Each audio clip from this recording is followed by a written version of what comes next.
You're watching Canadian Muslim News on Muslim Network TV from Toronto, Ontario. I'm Samia Said. Welcome to the show. Now, coming up, we have a conversation with Layla Staats over her new film, Blood and Water, a Reclamation Story. But first, let's take a look at the headlines. Government announces committee to decrease trade reliance on China. City of Ottawa outlines first anti-racism strategy. Winnipeg community celebrates Bangla New Year after April delay. Tens of thousands rally across the United States against gun violence. And now the details. The federal government has appointed a committee of experts to advise the nation's Indo-Pacific foreign policy and decrease trade reliance on China. The 14-member panel will provide non-binding guidance to Global Affairs Canada with aims to address diplomatic, military, and trade ties in the region. It will consist of academics, business people, a military commander, and human rights experts, and former liberal and conservative politicians. Women's rights activist and the former CEO of the Malala Fund, Farah Mohammed, will chair the committee with two others. Senator and former union leader Hassan Yusuf will also serve in the committee. The City of Ottawa on Tuesday outlined their first strategy to tackle racism and promote equality in many public facets. The new plan outlines 132 actions the city has committed to after consultations with hundreds of people. Among the new action items is an effort to provide election materials in multiple languages and uplifting community organizations that provide housing and healthcare services. Councillor Ralston King, a key member in the creation of the strategy, says the community needs to see that the city listens and acts on hate. The strategy will go to the full City Council on June 22nd for approval. People in Winnipeg, Manitoba this weekend celebrated a belated Bangla New Year. Poila Boishakh, or Bangla New Year 1429, was postponed from April since it was in the middle of Ramadan and the province experienced inclement weather. The event included cultural displays such as traditional foods, calligraphy, and a fashion show. The president of the Canada-Bangladesh Association of Manitoba, the organizers of the event, says the celebration is an important tradition for the Bangladeshi community and that it can be traced back 500 years. A member of the association adds that the event is a good opportunity for newcomers to connect with others. Tens of thousands of people demonstrated Saturday against gun violence across the U.S. after a series of mass shootings in the recent months. In Washington, D.C., demonstrators carried banners that read, "Enough is enough," and "Protect kids, not guns." Demonstrations also took place in New York, Los Angeles, Chicago, Boston, and other cities. The House of Representatives passed the Protecting Our Kids Act last week, which seeks to raise the age for buying automatic rifles from 18 to 21, among other measures. According to Gun Violence, a nonprofit tracker, at least 255 mass shootings have occurred in the U.S. this year. That's it for the news. Now with us, we have Layla Staats, the director of Blood and Water, a Reclamation Story. Welcome to the show, Layla. It's great to have you here with us today. Yoa, thank you so much for having me. Layla, can you begin by telling us a little bit about the film? Yeah, so Blood and Water was a self-published, self-created, self-produced mini documentary telling my story as a generational survivor of residential schools. So it talks about my experience of having my culture as a Mohawk woman basically taken from me and in replaced, given this sort of code of shame of, you had to hide that you were Native. You had to hide. You didn't want people to know. My grandfather always said, if they know that you're Indigenous, you won't get the job. Things like that were programmed in my head. So the documentary talks about that process of reclaiming that identity, that pride in who I am, and how it was very linked to the water. So my connection with water, my ability to hear and feel and sense the water, something that I always felt. I always kind of knew it was there. But as I started to walk what we call the red road of relearning your Indigenous culture, I started to realize that my connection with the water was very deep. And so the film's about 20 minutes long. It's been really amazing. I've been able to share it with thousands of people. My little story of of reclamation has sparked some really powerful discussions. And I think that that's probably the best part for me, is the conversations that have happened from the film. And I'll pick on that very shortly. But I noticed that the title of the film is Blood and Water. Is blood meant to be representing your identity? Yeah, so like that Mohawk blood that is within me, and also the water that is within us. The waters around us, below us, above us, within us, everywhere, just as much as it is within our blood. So it's kind of that symbolism of the two connected together. And what motivated you to create or film your own story? Yeah, it was kind of interesting. I didn't think anyone would listen. I didn't think it really mattered that much. It was more for my own healing that I was like, you know what? I'm learning all these things about my family's history, about going to these residential schools. I'm learning about all the reasons why I was never taught who I was.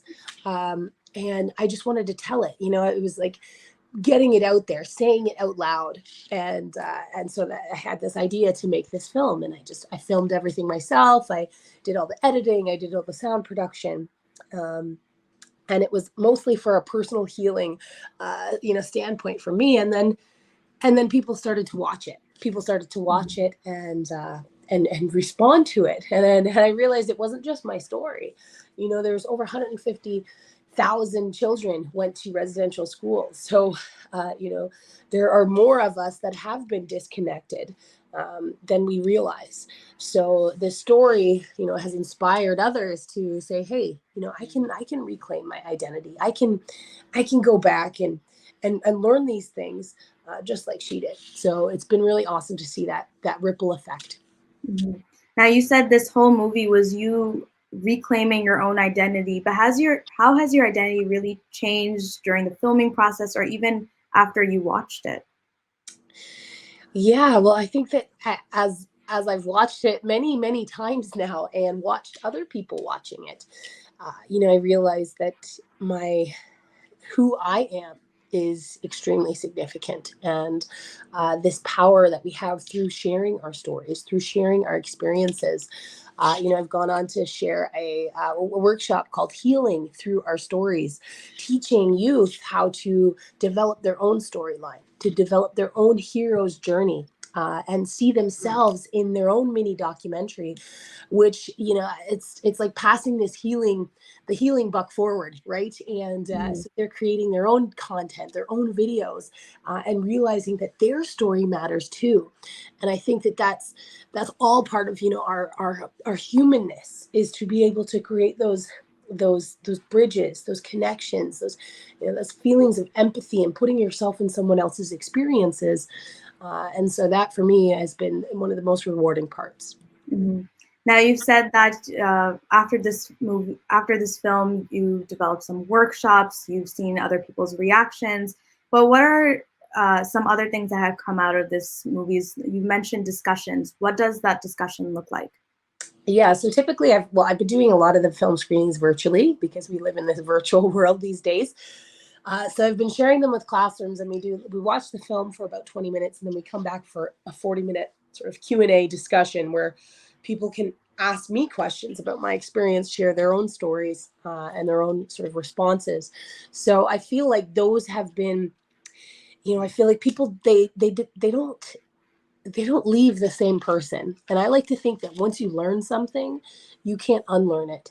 So, in these discussions, they're learning about the true experience of, Indigenous people in this country. And we don't all have the same experiences, but it gives them that wider perspective of, these effects of generational trauma, these effects of, I realized working with a survivor, Geronimo Henry. He went to the Mohawk Institute for 11 years. So he was there from when he was 11 till he was 16. And he said, Layla, in those 11 years, never once did I hear the words, I love you. So that simple story of hearing him share his experience of not hearing love or not receiving love, not ever feeling love, I could reflect on my own life. I could reflect on my family. And I was like, yeah, well, that makes sense on why, my mother and my grandfather had so many issues expressing love. they couldn't say it, they couldn't show it. Mm-hmm. And, all this time thinking it was me, when I realized that these were the trickling effects of generational trauma from these schools. So that healing process, that learning, that awareness came from, in essence, a story. And now telling that story, I've been able to help others who have struggled with that as well. Mm-hmm. It's definitely these personal stories that are captured that seem to have the most impact. And even when it's your own, it seems to relate to many other people. And so it's great to see that that's exactly what your film is doing. Now, I know that this is your film that came out last year, but there are also some other projects you are working on or you will be working on. Can you share some details on those?